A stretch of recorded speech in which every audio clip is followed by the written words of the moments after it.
Hello everyone, welcome to pink bird videos. ఈరోజు ఉల్లికారం పెట్టిన మెంతికూర ఎలా చేయాలో చూద్దామండి. నేను ముందుగా మెంతికూర బాగా వాష్ చేసుకుని ఒక గిన్నెలో అయితే పెట్టుకున్నాను. దానికి ఆ కూరకు కావాల్సింది ఒక ఉల్లిపాయ అయితే పెద్ద ముక్కలు కట్ చేసుకున్నాను. టమాటోస్ కూడా 3 అయితే కట్ చేసి పెట్టుకున్నానండి.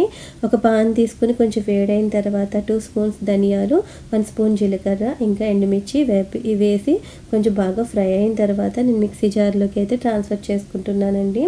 అది కొంచెం వేడి తగ్గిన తర్వాత నేనైతే పౌడర్ చేసుకున్నాను. నేనైతే ఇలా చేసుకున్నానండి. మరీ మెత్తగా అయితే చేసుకోకూడదు, కొంచెం కోర్స్గా ఉండాలన్నమాట.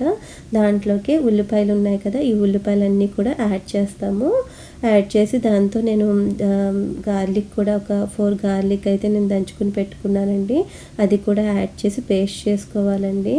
ఇదే ఈ కూరలోకి మెయిన్ ఇంగ్రీడియంట్ అనమాట. అదే ఉల్లికారం. ఇది పక్కన పెట్టుకుని ఇదంతా కూడా పేస్ట్ చేసి పెట్టుకుని ఒక పాన్ తీసుకుని ఆయిల్ వేసుకుని మళ్ళీ దాంట్లో మస్టర్డ్ సీడ్స్ అయితే వేసానండి. కొంచెం అవి చిటపటలాడిన తర్వాత దాంట్లోకి ఎండుమిర్చి అయితే యాడ్ చేసుకున్నాను. నేనైతే ఒక 3-4 అలా యాడ్ చేసుకున్నాను. కొంచెం వేగిన తర్వాత దాంట్లోకి నేను శనగపప్పు అయితే వేసుకున్నానండి.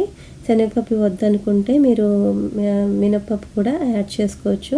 తర్వాత మెంతికూర ఉంది కదా, మనం కడిగి పెట్టుకున్న ఆ మెంతికూర ఉంది కదా, ఆ మెంతికూర అంతా కూడా ఈ బౌల్లోకి ఈ పాన్లోకి అయితే నేను ట్రాన్స్ఫర్ చేస్తున్నానండి. నాకు ఆయిల్ అంతా బయటికి జమ్ముతుందని చెప్పి నేనైతే లిడ్ పెట్టి క్లోజ్ చేశాను. మనం మెంతికూర ఎప్పుడు కూడా ఆయిల్లో బాగా ఫ్రై చేసుకుంటే చేదన్నది ఉండదండి. చూడండి, ఆకు మగ్గేంత వరకు కూడా బాగా ఫ్రై చేసుకోవాలి. చూడండి, నేనైతే ఇలా అయితే ఫ్రై చేసుకున్నాను. ఫ్రై అయిన తర్వాత దీంట్లోకి ముందుగా మనం పేస్ట్ చేసి పెట్టుకున్నాం కదా ఉల్లికారం, ఆ పేస్ట్ అంతా కూడా దీంట్లోకి వేసేవాళ్ళండి. వేసిన తర్వాత ఇవి రెండు కూడా బాగా కలిసేటట్టు బాగా ఫ్రై చేసుకోవాలి. చూడండి, ఇలా అయిన తర్వాత ఒక 2-3 సెకండ్స్ అయిన తర్వాత దాంట్లోకి నేను సాల్ట్ అయితే యాడ్ చేసుకుంటున్నానండి. సాల్ట్ యాడ్ చేసుకున్నాను, టర్మరిక్ కూడా యాడ్ చేసుకున్నాను. తర్వాత ముందుగా నేను టమాటోస్ కట్ చేసి పెట్టుకున్నాను కదా, అవన్నీ కూడా నేను దీంట్లోకి వేసుకుంటున్నాను. చూడండి, బాగా వేపాలన్నమాట. అవన్నీ వేసుకుని లిడ్ అయితే పెట్టేసుకోండి. టమాటోస్ అనేవి బాగా మగ్గాలన్నమాట, మెత్తగా అవ్వాలి. ఆ మెత్తగా అయిన తర్వాత మీరు ఒక గరిటతో అయితే ఆ టమాటోస్ అన్నిటిని మెత్తగా ఇలా చేసేసుకోండి. ఈ కర్రీలోకి మనం వాటర్ అనేది అస్సలు వేయమండి, అసలు వేయకూడదు. ఈ టమాటో నుంచి వచ్చిన ఆ రసంతోనే ఆ కర్రీ అంతా అవుతుందన్నమాట. చూడండి, తర్వాత నేను ఒక 2 టేబుల్ స్పూన్స్ అయితే కారం అయితే యాడ్ చేసుకున్నానండి. కొంచెం సాల్ట్ కూడా నేను యాడ్ చేసుకున్నాను. ఇలా యాడ్ చేసుకొని కొంచెం బాగా ఫ్రై చేసుకోండి. అలా దగ్గరికి చేసుకోవాలండి. చూడండి, మొత్తం అంతా కలిసేటట్టు కలుపుకొని కింద అయితే అడుగు పట్టకుండా చూసుకోండి.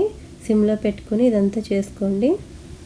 కొంచెం లిడ్ పెట్టి ఒక 5 మినిట్స్ అలానే వదిలేయండి. అంతేనండి, ఎంతో సింపుల్గా అండ్ టేస్టీగా ఉండే ఈ కర్రీ అయితే రెడీ అయ్యింది. ఇదైతే రోటీస్లోకి ఇంకా రైస్లోకి కూడా చాలా బాగుంటుందండి. అసలు చేదనేదే ఉండదు, చాలా టేస్టీగా ఉంటుంది. ఒకసారి అయితే ట్రై చేయండి. ఈ వీడియో ఎలా ఉందో లైక్ చేయండి, కామెంట్ చేయండి అండ్ నా ఛానల్ని సపోర్ట్ చేయండి. Thanks for watching.